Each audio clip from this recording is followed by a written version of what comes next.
Hey guys, welcome to Pro Prep Baseball. It's Sunday night. I'm Ken Arnold and I'm still Tommy Weber. still Tommy Weber after all this time. Holy moly. Tommy, how you doing, man? What's going on? I'm doing okay. Very thankful. Thankful for our health and all we have, and very grateful and feel, just feel really sorry for everybody who's out there who's suffering, and hopefully we see the light at the end of the tunnel and get through this thing sooner rather than later. Yeah, that would be nice. Get through this thing sooner so we can actually get outside and play a little bit of baseball. Get back to doing what we love to do. Yep.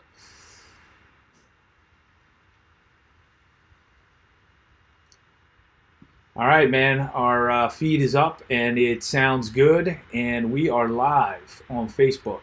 So we're only on Facebook, guys, right now. I'm using a new software that doesn't allow us to post to YouTube and Facebook at the same time, but that's going to change soon because they are upgrading their software. And once they do that, we'll be able to go to both spots at the same time, just like we did with the old software. But tonight, Tommy, we are just on Facebook Live. So It's going to have to be enough, Ken. it's going to have to be enough. I know, but we need to get some people on because Dan Franco's on. Hey, Dan Franco, thanks for joining. Thanks for coming on and checking out Pro Prep Baseball here on Sunday night. If you have any comments or any questions for us, please send them in. We always love those. And, we'll do our best to answer, and we'll give you our opinion on what's going on in the baseball world. So, Tommy, here's a question for you. Major League Baseball, when does it get back? And then the second part of that question, what's it going to look like? What do you think? Oof. When is an answer nobody has, and anybody who does have is just guessing or hoping. I can't see baseball coming back anytime soon, given what we know right now. Absent some vaccine, some miraculous discovery happening in the near future, it looks like the next target date is somewhere around July or July 1st or the middle of July. So as far as when is, who knows? How? I think that's even maybe more of an important question, because if you presume that they're going to have baseball, the form it takes then becomes a bit more, in my opinion, complicated. Like, how do you do this? No fans, quarantine players, have them away from their families for 3 or 4 months. How do you keep players safe? How do you keep officials and staff safe? You have to broadcast the game. How do you do that? Eventually, what does the product start to look like? And I think the further you get away from the product that people are used to seeing, the less likely it is that people are going to stay with that product. So I think there's, at some point, there's going to have to be a hard decision made with some kind of drop dead date in my mind as to what it is, as to how much longer you want to go with this. No, I totally understand that. And you got to look at it, too, that they're also dealing with, players. You're also talking about the support staff for those players. You've got the cleaning crew. You've got the grounds crew. You've got the personal training staff. You've got you've got so many people that are going to be involved in what's going on around a professional sport, even if you don't have fans. So there is that issue. Yeah, I think a lot of what you see and a lot of what people talk about is more people just spitballing at Major League Baseball as with respect to what kind of ideas might be coming out of anywhere. I mean, it could be, some guy in the mailroom I'm sure they're taking ideas from everyone because they don't really know when they're going to be able to come back. And when they do come back, they don't know what kind of restrictions are going to be on them if and when they do play. I just think that right now anybody's guess is as good as mine, and that's all they are, is a bunch of guesses. But I'm not particularly optimistic about Major League Baseball this year, but I'd like to be proven wrong in the coming weeks. Yeah, and we even have a friend who, although he doesn't work on the baseball side of operations, he does work for a professional organization, and he has stated they really don't know. They don't know how it's going to play out or what it's going to be. They just don't know. So, what do you think about the idea of playing in Arizona and Florida and realigning the divisions? What do you think about that? Uh, I mean, I have, it's like you don't have anything. So the contemplation of something sounds doable. What do I think about it? I think I'm one who thinks that at some point the season is rendered illegitimate. You might actually get more out of a 30-game exhibition season than you would out of trying to stage a 60 or 80-game season, and with some, gerrymandered kind of conferences that make up a playoff and then crown a champion. I just don't know. At some point, the season stops having credibility. It's hard to take seriously a season where you're playing 48 games. That's essentially a college league season. Do I think it's fine? I guess, but I still, what do you do? How do you quarantine players? Are players going to be okay with being away from their families and locked up in a hotel and seeing no one else other than their teammates for 3 months? How does that work? Yep. Great question here from Ralph Bednarzik. I think that's how. Yeah. Man, yes. Yeah. Is that your guy? One of the best play-by-play guys in the world. Yes. How do you say his last name? Bednarchik. Okay, Bednarchik. Got it. All right. Sorry, Ralph. All right, I'm going to add that to the broadcast. It's going to pop up. That's a big comment, ladies and gentlemen. I'm going to put it right over our faces. He wants to know the rules they have to devise and make public on if and when a team has a positive test. What will count? Forfeitures of a given game. How many days off for the team? So that's a great question. And if a guy tests positive and or the team that they face tests positive, what are they going to do there? How's that going to play out? Well, Ralph is as clued in as anyone. I think he's still working for Major League Baseball, and he's a savvy baseball person. He's really bright and understands the game. And we've had this discussion in the last couple of weeks. We spoke for, as we always do, a couple of hours about the game. And I think Ralph's questions beg the answer. The answer is there is no answer. And if you have this many questions, eventually you can't put a season on because there are too many possibilities of things that could be disastrous if they happen. And I appreciate Ralph's question. It's a great one, and the best questions don't have a whole lot of answers, and I don't have an answer to that, and I don't think anyone else does.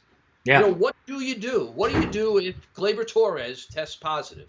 Do the Yankees now stop playing because they have to quarantine the whole team? How do you get from one venue to another? Is it on a bus? How do the players eat? Do they go to restaurants? I mean, there aren't going to be restaurants open.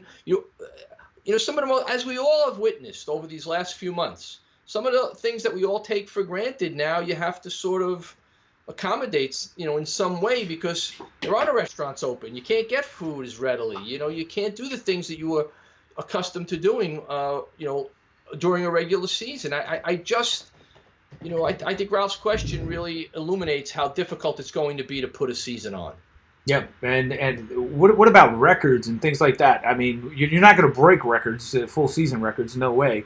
But what about records that happen during a season? What if you have to quarantine half your team and you have to bring up half your minor league team, and now you're playing at a major league level, and records are being broken in those games? Do they count? What's the story? Right. Do you crown a Cy Young? Do you have an MVP? I don't know. I mean, I see people who are very hopeful thinking that a 40-game season is enough. I forget who it was. It might have been Tom Verducci, like 43 games. To me, a 43-game season is not a season. If you can't play 100 games, and even to me, that's not enough. But I don't think you could think, in my opinion anyway, anything less than 100 games in the season is not a real season. Yeah, and Victor Kokos adds, will the players stay stronger with fewer season games? Well, you can make an argument either way with that, but to be honest, as the longer the season gets, as a player myself, I felt I was getting stronger. Was my body wearing down at certain points? Sure, but you learn how to control that. You learn how to take care of that. You learn when to get medical attention when you need it, go to the training room, do the things you need to do.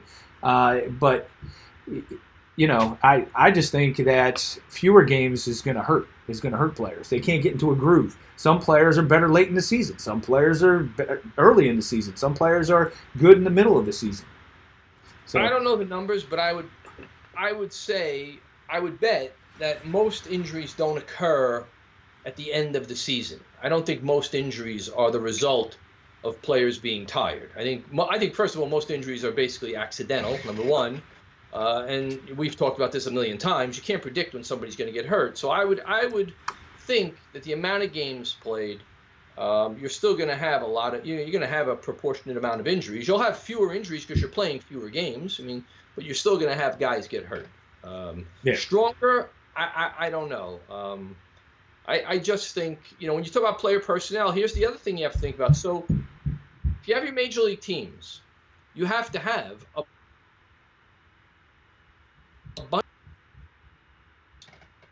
who can, who have to be somewhere training to be ready if and when you need them.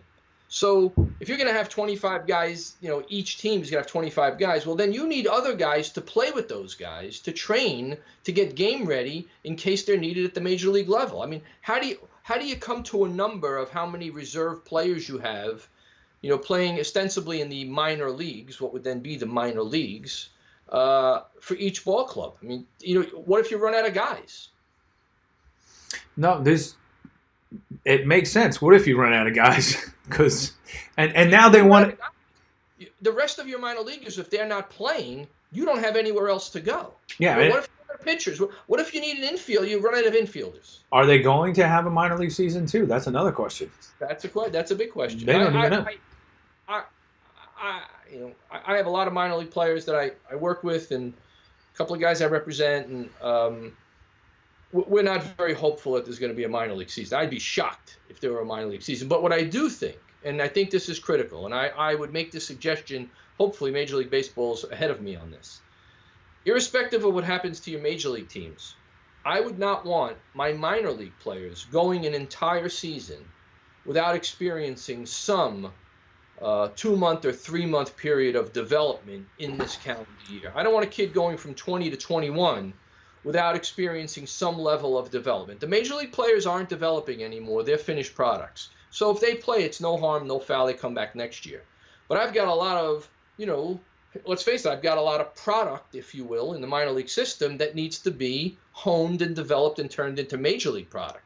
And I would not want those players going a whole year. So if it was safe, I don't care when it was. If it's October, I would have my minor league players head down to my spring training complex and get going for a couple of months or 3 months and either play against other organizations or themselves, and then have a short off season and come back to spring training the following year. I think that's a critical part of this whole thing. I understand the emphasis is on the major league team, but if I'm an organization, I'm making sure that I have a plan B so that my minor league players don't go a year without any development. No, not at that age level. You can't have guys because you got too much money invested in them. Too much. You can't let them sit around and skip a year and rely on them to do it themselves, because 9 times out of 10, that's not going to happen. There's nobody there pushing you. You're not going to do it. So, I totally agree that there should be some sort of fall league or something for the minor league guys if they can't have a season during the summer, which it's looking like they're not going to. Probably not. Yeah, I can't see that. Let's take a look at this next question. Well, it's not a question, it's a comment. Shortened NFL seasons have counted. And I don't think that the season wouldn't count if they went ahead and did it. It would still count towards major league records and history of the game. Absolutely. Mike Trout goes out and hits 25 home runs in a shortened season. It's going on his records. It's going towards his career record. I don't think that's what we're saying, but it's going to be different, because you're going to have teams playing out of division. You're going to have the Phillies playing the Yankees. You're going to have it's going to take place in ballparks that are, not the major league parks. The spring training facilities are all pretty much the same.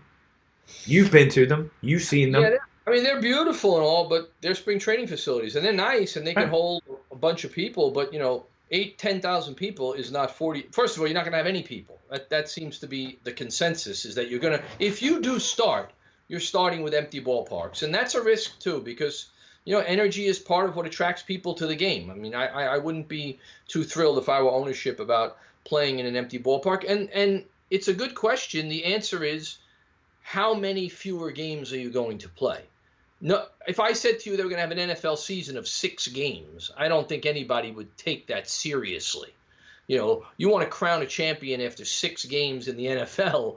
I mean, that has to have an asterisk next to it. Well, if baseball is only going to play 60 or 80 games, I personally feel the same way. Now, may baseball do it? Absolutely. One thing baseball is great at. Baseball is great at doing something that's really terrible and telling you how great it is and how much you should like it, like instant replay. Yeah, there is that. Really good at that. They're really good at telling you, hey, we're gonna make our minor league smaller. We're gonna take away the pickoff moves. You gotta step off. Like it. Yeah, and you guys are gonna love it. You're gonna love it. So yeah, I get that. I totally get that. All right. Ralph's back on. To Tommy's point about integrity of a season. If a season is a 60th, do you see that? Can you read that? Yeah. All right. San Francisco Giants would benefit from sitting out and risk veterans and take. Yeah, he makes a great. Ralph's as smart as it gets, man. Real, a lot of experience. Has done games at every level. He's worked for MLB, and he's a really, really smart guy. Aside from that, and again, these really smart questions run to the core of the improbability of being able to do something that's going to work in any profound way. And I would hope that Major League Baseball is careful to not put a product on that's so lacks resembling the product you're used to seeing that nobody wants to see it. That's not going to be good for anybody. It's not going to kill the game. The game's not going to go away. It's going to be here. But, and also I think it comes down to, if you're going to play fewer games and I'm an owner, how much less am I paying the players? Because I'm not going to take, if you play in empty ballparks, you take 35% of my revenue away right off the top. I'm not paying my players the full freight, because then I'm going to lose a fortune, and then the owners have no incentive to play the games. Yeah, I'm along with Ralph here with throwing the season, essentially, just to get the higher draft picks. That would be the smart thing to do if you're a middle of the pack or a terrible team. I couldn't agree more. If I'm a team like the Giants, any number of 15, 16 teams that are in the league, my incentive now is to, position myself for next year, because I'm not taking this year seriously anyway. Yeah, well, there's going to be a lot of teams doing that. Absolutely. They may say that they're not doing it, but I don't think anybody's going to sit there and say that they were taking the season seriously when they have most of their minor league guys up playing and they're resting all their stars all the time. So, or they're taking their guys out after 4 innings for starters. That can't be underestimated. What's that? Yeah, I think this is something that can't be underestimated, and Ralph and I have spoken about this, is the lure and influence of gambling. Yeah. And gambling companies and the pressure you're getting to put games on, because that's a huge revenue stream for everybody. And you put 80 games on, you're going to have 800,000 crazy people gambling at every pitch, and I think that's a big influence in what happens here. I really do. Baseball is now becoming a game not unlike football that is a haven for gamblers. And now it's all legal and it's welcome and it's happening in ballparks, every pitch, So I wonder in the background what the influence is of how much revenue is generated by gambling sites. Oh, gambling sites, billions of dollars every year. Right, and all the gambler wants is the action. He doesn't care about the quality of the game. He doesn't care how it looks. He just wants the venue. Yeah, he wants to be able to place a bet. Yeah, win or lose. Have that happen. I'm going to share this one. Have you seen any interviews recently with baseball players? Have they been I've seen some guys on Zoom and things like that doing interviews, but they're not saying much. They might be telling you how they're working out at home, what they think's going to happen when they come back, but that's about it. There's no real, they can't give you any definite answers. They just can't. They don't know. They don't know, and also the players they're players. They're young and they're not not that they're not interested, but they're not savvy to be speaking on that stuff. And Right. players want to keep it light, and they want to show you that they're playing video games or making TikTok videos and all that other stuff that they do, which is what young people do. So I would love to be a fly on the wall of some of these conversations that are happening, on Park Avenue in Major League Baseball, and to really see. I would take the temperature of where they're really at. Yeah, I can only imagine the meetings that are out there right now. The amount of money that they're arguing over, and what's going to be lost and what's going to be gained, or what when they come back, it's crazy. I was surprised to see that a league like the NBA, agents and owners are strongly in favor of ending the season. Yeah, strongly. Yeah, I was shocked. Well, I don't know. Just like you said, they don't know. So how would we know? We're just taking guesses. We're guessing what they're going to do. So, Dean Esposito joined. Hey, Dean, thanks for coming on, man. Good to see you. It's been a while. Get Croce on here. It's been a while. It's been a while. But we didn't say we haven't seen you in what? I don't know, a couple hours. All right, Ralph's got one more question. Do you see it? It's clear to me that minor leaguers need some sort of consistent representation in baseball from a union or voting perspective. I love this question. He knows how to trigger me, Ralph. You have minor leaguers that play on the same field in terms of representation. They have no say. And then the guys they like are ununionized. Oh, wow. Don't get me started on this issue, Ralph. Since I played in the early 90s. Oh, yeah. It's really, in my opinion, baseball's black eye. And I have said this many, many times. The game really should be ashamed of itself, that it has its most valuable resource, literally, many of whom have to decide whether or not to keep playing baseball or go home because they can't afford to play baseball. Yeah. Coming to spring training and not getting paid, not having adequate housing, not having enough food. I've told you this a million times. I mean, I was at the Mets in 2014. Michael Conforto and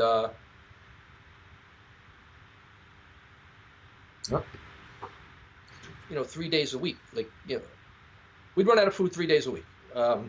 And that was just, to me, an indication that either the players have to unionize, which would be really what the players should do. When you really think about it, they'd have a lot of power if they could unionize. Or baseball really needs to step up at very little expense to a game that makes billions and start paying them a living wage. I'm not saying they should be rich. I'm not saying they should be making hundreds of thousands of dollars. No. You shouldn't be making $8,000 a year as a minor league baseball player. That's a disgrace. And that's where I was. When I was there, you figure it out over the amount of time that you spend at the field and you break down that salary, you're getting paid less than minimum wage, essentially. And the time that you're on the bus and all that other stuff that you're doing. And well, here's what happened when I was playing, and this was 30 years ago, Tommy. This was in early 90s, right? 91. Right. We were told by the Major League Baseball Players Association, because we had meetings, to go to the union meetings, and we were essentially told to sit down and shut up. That was it. When we brought it up, we would like to, have a union. We would like to. I get why, because it's the strongest union in the world. And the larger the union gets, the more a union can be broken. So they keep it smaller, and they're all rich, each one of them. You're talking about millionaires. You're not talking about guys making minimum wage. They told us to sit down and shut up. So that was then. I can only imagine. They're probably still doing it. But too many guys.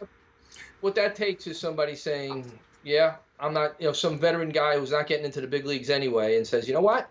I'm not going to shut up. And we're going to put this to the test. That's how every union is started. Look, I'm not a big union guy, so, but years ago when there was a need for unions and people, weren't getting paid a minimum wage and had to work longer hours than they should, you had sweatshops and conditions that were deplorable, unions were a necessity. And the way that unions started was the same way.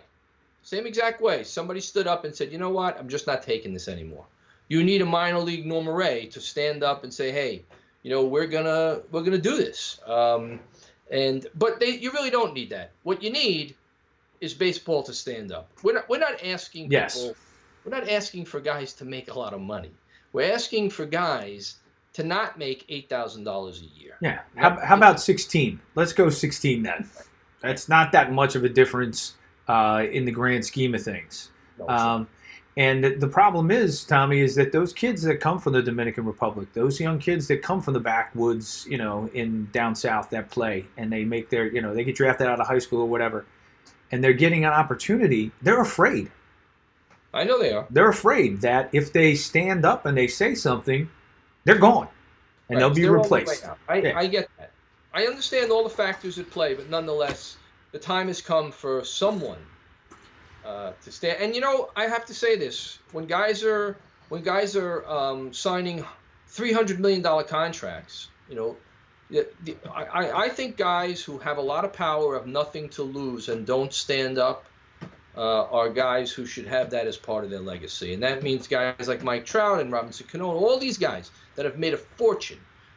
They are literally operating with impunity. All right, with impunity. Those are the guys that need to stand up. And the fact that they don't tells you everything you need to know about them. We got a comment from Larry. Attorney friend, Larry Rampula, smart guy. Yep. You're asking somebody to be the next Kurt Flood. Yes, we are. But who's that person going to be? Right? So who's that person going to be? But yes and no. I'm asking somebody to do what Kurt Flood did, but at a time when they have nothing to lose. I mean, Kurt Flood was a guy who made, $80,000. I'm asking for Mike Trout, who makes $35 million a year, to say, hey, listen, this is a drop in the bucket. Let's annuitize. Let's do something so that guys I know don't have to quit baseball because they can't make a living at it. No, I totally agree with that because they're not going to get rid of Mike Trout. Mike Trout's not going anywhere. And Mike Trout's rich beyond avarice. He's got generational money. Nobody in the next 10 generations of Trouts will ever have to work. So he's got nothing to lose. That's a guy I'd like to see step up.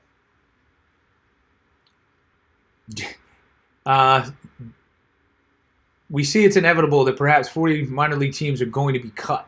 There must have been a competitive and developmental reason why they went on an average of 6.5 minor league teams per organization in the first place. But now they want to go down to 4.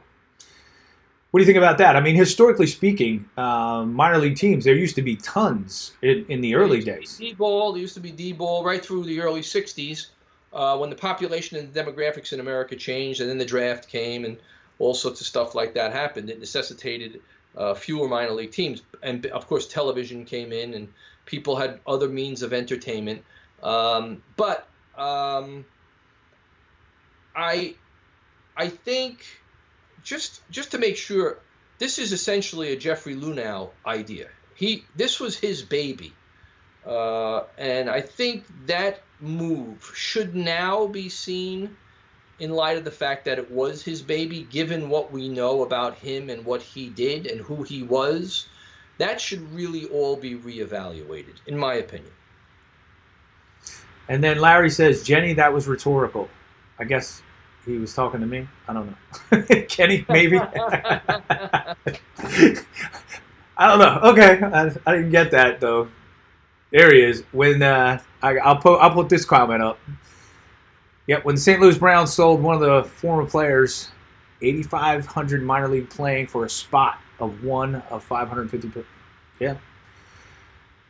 Those are the numbers, essentially. If you look at it, there are only about 8,500 minor league players. And there's you're competing for a spot, one spot. Nope, the percentages really don't change all that much when you're dealing with numbers that low, right? Well, no, because when the St. Louis Browns were playing, there were only 16 teams. Now that you have fewer minor league teams, you have more major league teams, so the percentage doesn't change. Yeah. I mean, I'm not a mathematician, but if we looked at the numbers, it's an incredibly high percentage. And I get it, and it's not. It shouldn't be looked at as some rite of passage that a kid goes hungry during a minor league season. That's not a rite of passage. That's bad business and it's bad policy. Your players are racehorses, and if you ever went to a morning run with a racehorse, it's incredible how well they're treated, how their feed is perfect. You know, everything about their condition is absolutely perfect and catered to. Well, your players are like racehorses, and you're giving them bad food, and you're giving them bad shoes by treating them the way you do. I don't know what the logic is in doing that.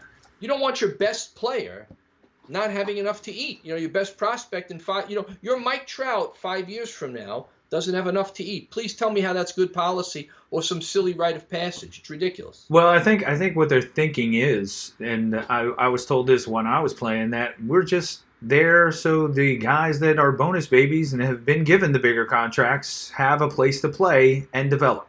That's what the rest of us guys. Those guys are going to make it anyway, but there aren't enough of those. You still have a percentage of guys who didn't get $3 million and $2 million and $5 million to sign who are going to be major league players. You have to fill out rosters at every level, including the major league level. Yes, I get that, but we were told that, coming up. They're telling you that because they want to slap you off the head and tell you to shut up and go away. Mm-hmm. And somebody stands up to them. Yep, Larry, that is true. We were cannon fodder. What kind of pisses me off though, Webbs, is a guy like me. I put a decade in the minor leagues. Now it wasn't all with an organization. I did a couple independent leagues, but I'm not going to see a pension. I put in 10 years. I'm not going to see anything. I'm not going to see any return on that investment of time that I spent playing baseball. Now, I had a great time, don't get me wrong. Met a lot of great people, had a lot of great experiences, seen a lot of places, right? I wouldn't have done that otherwise.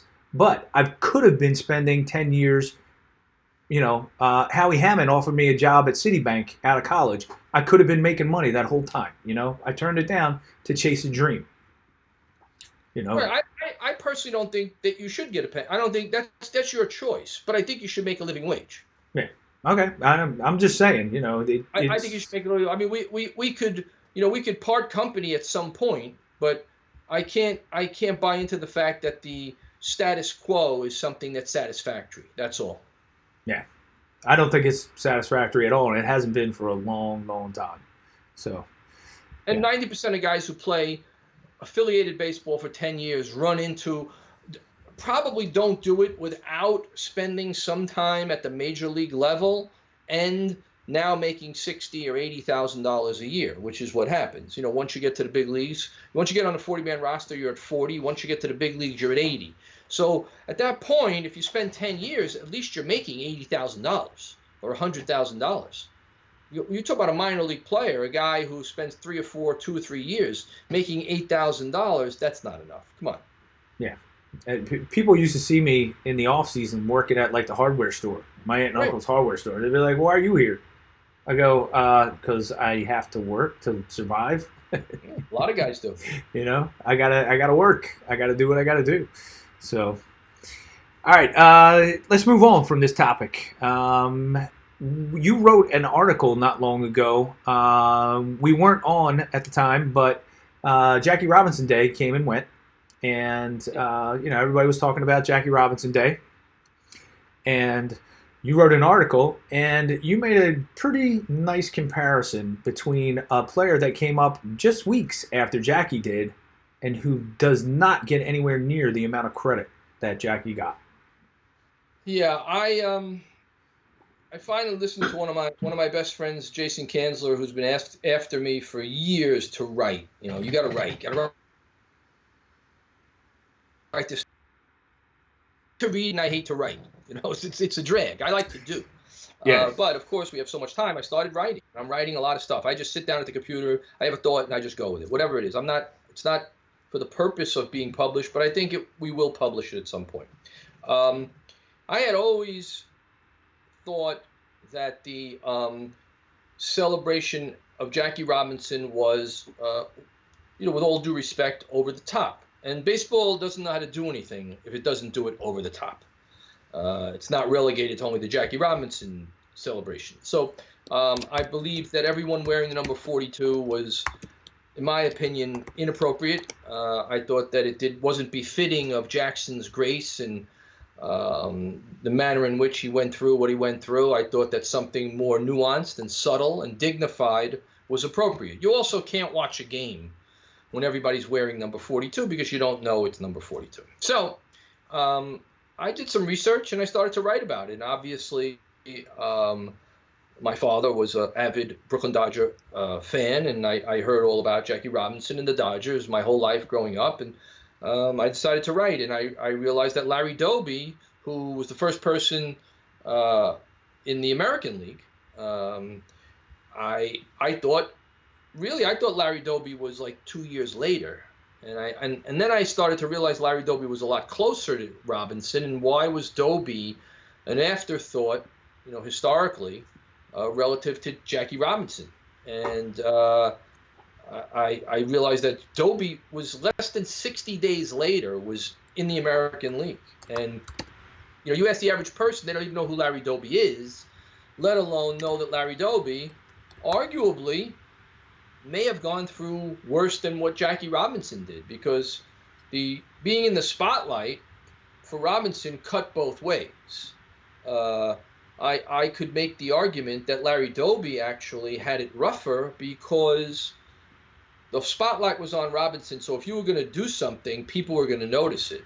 You could have gone after Larry Doby all day long, and I don't know that anybody would have known about it. And I wrote in my piece that I thought that Major League Baseball owes Doby at least what Robinson gets. And the title was, there are, how about a few less 42s and a few more number 14s, which is the number that Larry Doby wore. Yeah. No, I totally agree with that. And he had lifetime numbers were better than Jackie Robinson's. Over his career, he had more home runs, more RBIs. Similar batting average. Made the same amount of All-Star teams.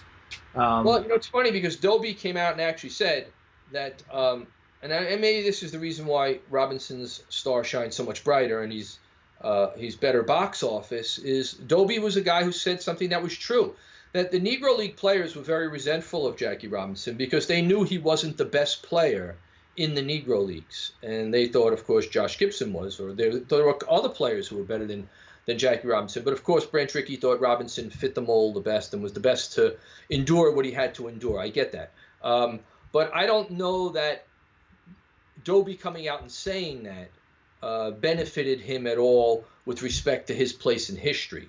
And I do believe that baseball can do much better by recognizing Doby with at least the same amount of respect and honor that it does Jackie Robinson. And I thought that you'd be better off having one guy from each team being nominated to wear the number 42 during those games. That would be a great honor. What better honor than having some guy, try to be more like you so that he could wear that number, rather than guaranteeing that, if everybody's wearing number 42, there are some guys who don't deserve to wear that number to honor Jackie Robinson wearing number 42.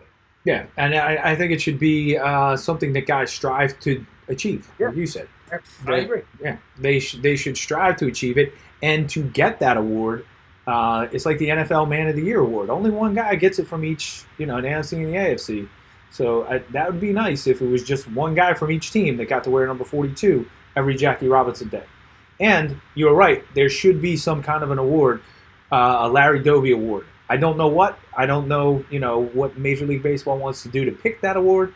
But yes, I think there should be something, a Larry Doby award, because you said it. He probably had it tougher because he wasn't in the spotlight. And I believe, knowing what we think we know about Jackie Robinson, who was a public figure, and what you see, but Jackie Robinson was a man of great integrity. He was bright. He was a fabulous, magnificent athlete. His brother, I know, was a great athlete as well. And I think Robinson would be the first guy to say, hey, this guy needs to be honored just as much as I am. There really is no different, other than Jackie Robinson played in the media capital of the world in Brooklyn. During the time when there were three teams in New York, Brooklyn, the New York Giants, and the Yankees. And there are no movies about Larry Doby. There aren't a lot of high schools named after Larry Doby. There aren't a lot. And to me, I just don't see, and I just don't see the great difference in what they did. Had Dobie come 3 years later, different story. He came less than 2 months later. Mm-hmm. No, I totally agree. And he didn't play in the same cities that Jackie Robinson got to play in, just like you said with New York, but in other cities as well. Chicago. He probably the White Sox were in Chicago, so obviously he played in Chicago.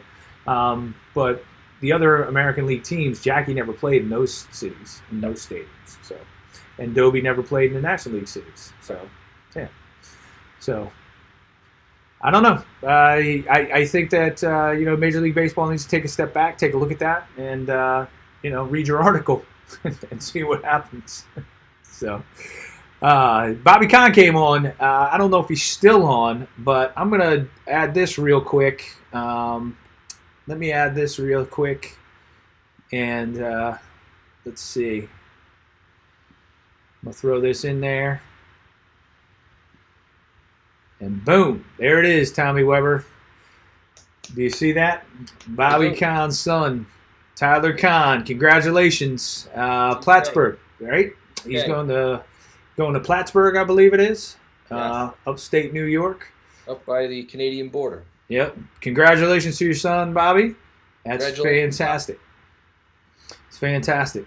So, moving on, you also talked about something really cool this week. You put a video up about the Masters and video and watching video of Masters of anything, dance, whether it's Fred Astaire, baseball, basketball, football, all different kinds of things that are out there. Golf, watching the Masters. Go ahead. Most incredible thing.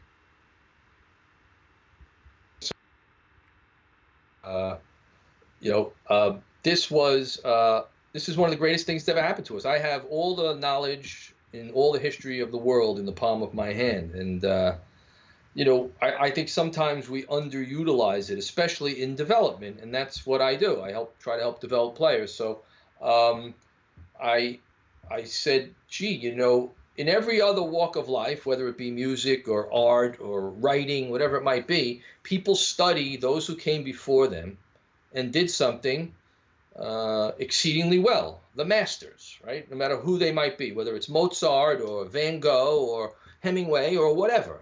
I thought, without having any other set of eyes, you don't need another person. I suggested that players do what people have done since the beginning of time, which is watch great people do something over and over and over again. Well, you don't even have to leave your couch. You could just put on a loop, if you're a hitter, 5 of your favorite hitters, and watch them swing over and over and over and over again. And don't analyze it. Don't look for anything in particular, and don't attribute to it your own prejudices or your hitting coach's ideas. Just watch it and watch what they have in common. And over a period of time, you're going to start to see things that these masters all have in common. If you watched Tony Gwynn and George Brett and Pete Rose and Mike Trout and Willie Mayo, whatever your five guys are, you watch them over and over and over again, you'd start to see all the similarities. And you wouldn't have to label them, and you wouldn't have to know what they are. You would organically, they would start to creep into you. And then, whatever those words are to come to mind for you when you're watching them, go out and hit it and try to think of those words that all of those guys had in common, and let that stuff sink into your DNA, I call it.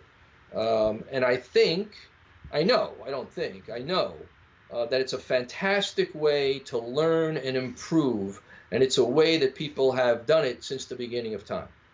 No, I used to do it when I was a kid, right? We used to watch the games during the week. We used to watch This Week in Baseball. We used to do those things and then try to imitate that person, the Joe Morgan, all of that stuff. We did that all the time.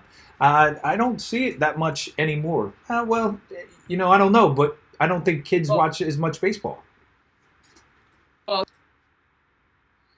Now, the reality is now that players are so reliant, far more so, on their hitting coach or their pitching coach or their catching coach. They're getting all their validation from someone else. And I think that's why this player at this time is a low self-esteem player, because he's not doing it on his own. He's not discovering it. He's constantly being told what to do. And the natural, teacher coach player relationship tends to be one where you never want the player to think he's got it. It's a control thing, it's a power thing, and it's very rare that you'll hear somebody say to the player, "You know what?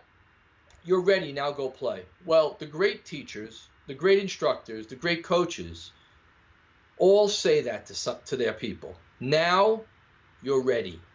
It's not about perfection. It's not about having everything right.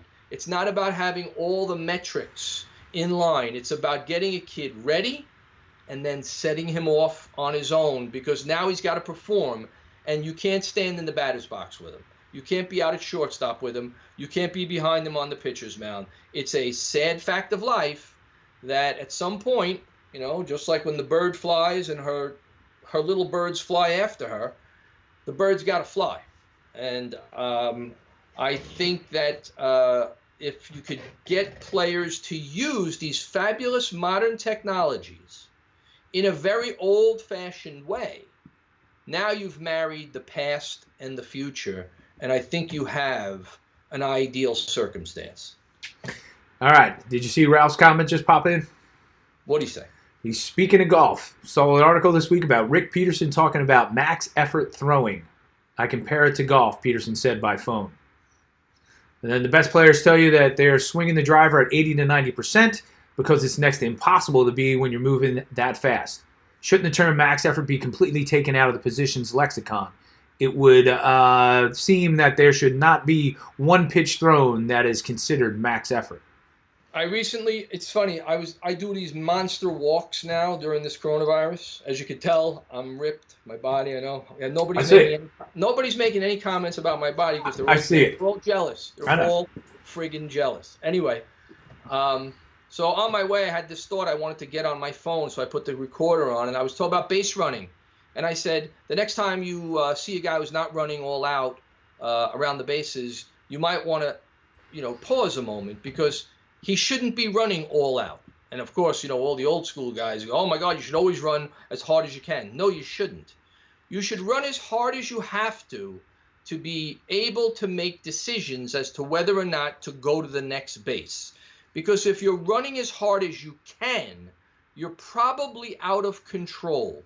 And if you're out of control, just like when you drive your car, you don't just hit the accelerator and drive off.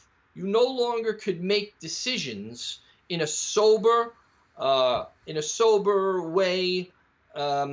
regardless of whether you're in your car or on the base pads. And it's the same thing with pitching. If all you do is go max effort, you are compromising something on the other end. There's no doubt about it. I believe pitching is two lines on a chart. One is velocity, the other is command. Wherever they intersect, that's the velocity you should be able to throw at. That's it. No harder. Yeah, that Ozzie Smith used to say that about when he threw the ball to first base. He was always, he goes, "I use my arm when I need it." Right. Yeah, I don't throw as hard as I can every time. Now, I knew Sean Dunston, and I played with Sean Dunston. Right. But Sean Dunston threw the ball as hard as he could every time. I don't know for what reason, but... Yeah. Well, if you can throw like that, I guess you want to show it off. But that's a different story. That's not a very practical way to play the game. But Sean was a freak, and that's a different story. But you're right. You throw the ball as hard as you have to. You throw the ball as hard as you have to, because the goal is not... Again, I wrote this recently. Tommy Franks led the troops in 2003, and his goal... Here was his goal. This is what he told the general and his generals and the troops. Get to Baghdad as fast as possible. That was it. He didn't tell them how to get to Baghdad. He didn't tell them the strategy to use. He made the goal very wide open, and he painted a picture for them as to what they had to do. Now, we're not telling guys to get hits anymore. What we're telling guys is you got to hit the ball a certain way. So even if you get a hit, you have failed if you don't hit it a certain way. And with pitching, it's the same thing. You could throw a no-hitter, but somebody's going to look at your spin rate or your velocity and say, not quite good enough. Not quite good enough. All right. What time we got? We're at 9:52. All right, we've been on for almost an hour. Anything else you want to talk about tonight? Dean is commenting. The only thing he can see is your head. I don't know what that means. All right. Head jokes out of the way. All right. I have a big head. I've had a big head forever. I've heard all the jokes. Go ahead. Pile on. Pile on. Oh, Special hat maker. Yeah. Okay. yeah, that's Yeah. fine. Right, we get it. We get it. What a burden. What a burden. Yeah, there's lots of brains up there. Yeah, so you can do some thinking. So Thank you. Thanks for that. Thanks for running. running interference. God. So I do. I haven't gotten any calls or any emails or anything about the baseball season from anybody. I think they realize it's a dead deal. I really do. Wow. Yeah, I think they realize it's not coming back. So no parents, nothing. Nobody has said anything to me. I mean, I've been sending stuff out to them. Watch this video. Hey, why the kids at home? They play wall ball. They can do this. But nobody has gotten back to me and said, "Hey, what's going on? What's up? What's?" I think that says a lot. I think they know it's not going to happen. Yeah, I wish I was more optimistic, but I don't have any real reason to be optimistic, or very optimistic. I hope something could happen that changes all of this, but based on what people who know better than I do, certainly, I'm not at all hopeful that this is going to happen. Yeah. Dean says he's got a question. All right, Dean, if you got a question, ask it, and we'll put it up, and we'll try to answer your question. So yeah, Dean says he's got a question. Here it comes. What can you tell high school seniors? I'm going to add it to the broadcast that are committed to college that have now seen the NCAA give all players a free redshirt year. That's tough. That's a tough one. If I'm a player, I'll make some enemies. Go ahead. I know it's a hard choice and a hard decision to make. I don't envy the people that had to make it. But I think in balance, if you really weighed how many people were being hurt by not being able to play their senior year and are going to actually come back and take advantage of that senior year, very difficult call, and not giving them back their senior year. Because you can't give something to someone without taking it from someone else. And I think that what you did was you really took from the incoming freshmen the opportunity to play their 4 years. Because if I'm Tommy Weber and Kenny Arnold's in front of me and he's graduating and now Kenny Arnold doesn't graduate and I've got to sit, well, you may have given Kenny Arnold back his year, but you've taken a year away from me. So net, I'm not sure you really benefited anyone. And if you start to do the math, most kids who graduate college are moving on in life. They're not motivated solely by playing in college. And most of those kids don't get a full scholarship, so it's going to cost them money. So now they've got to convince their parents to give them $30,000 so that they can play another season of college baseball. So I just don't think the numbers warranted extending another year to the seniors. And that would not have been an easy decision. It just would have been the decision that I would have made, because I do believe that the incoming freshmen got the short end of the stick, because they're not getting 5 years. They're still only getting their 4. Yeah. It is a tough decision. I kind of favor taking it away from the seniors and giving it to the incoming freshmen. Look, if you're a senior and you are going to play beyond college baseball, I think professional teams know that already. You're not gonna impress that. Maybe some guys stayed in college to up their draft position or whatever, but that's very rare. It's not, so it's, you gotta chalk it up. This is unprecedented. You gotta chalk it up to you lost a year to injury or something. I mean, it was you didn't only give the year to the seniors. You gave that year to everybody. Yeah. And the incoming freshmen got screwed because Right. now So the freshman stays a freshman, the sophomore stays a sophomore, eligibility wise. yeah, The junior stays a junior, and the senior stays a senior. senior. Well, there's only so many seats. There's only so many seats in the dugout. Yeah. So something's got to give, and an incoming freshman who thought, I have a great opportunity here now may not get that opportunity. Yep. No, totally. I would be pissed, you know. I would be pissed if I was on either end, but if I had to make the decision, you can't please everybody, and that's the way I would have gone. No, I think that's what we said, Dean. That all grades are getting a free year. Tommy just went over that. Freshman stays a freshman, sophomore, junior, senior, senior. So everybody is getting a free year, and you're taking the year. If not getting their year, if anybody's getting the year, it's the freshman. That's the incoming freshman. You're taking that year. So. Right, if you gave the incoming freshman a fifth year now and said, listen, you're going to have 5 years of eligibility, then that incoming freshman couldn't complain, or he could have less to complain about. But you're not doing that. No. You're just giving them 4 years like everybody else. It stinks. I don't know how they're going to solve that problem, if they even think about it. No, they're not. The problem's over. Yeah. So, I don't think they're going to make any adjustments to that other than what they've already said they're going to do. So, I don't know. It sucks, Dean. I feel bad for your son because he's in that position. I don't know that his son is. I would, for a lot of reasons that we don't have to go into.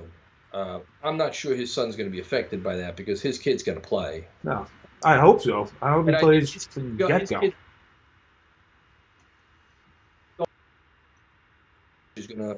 Is not going to be offering a lot of those seniors their money back. And I wouldn't be surprised if he has a conversation with a lot of those seniors that say, listen, you can't come back. That's the other thing. You are going to have kids who want to come back who their coaches don't want them back. Yeah. Yeah, leave, please. Don't come back. I had enough of you for 4 years. I need your money. I need your money. I got to give it to somebody else. Programs move on. Yeah, we're changing. We're upgrading. We're restocking. We're rebuilding the team, and you're not involved. So, yeah, I totally get it. All right, man.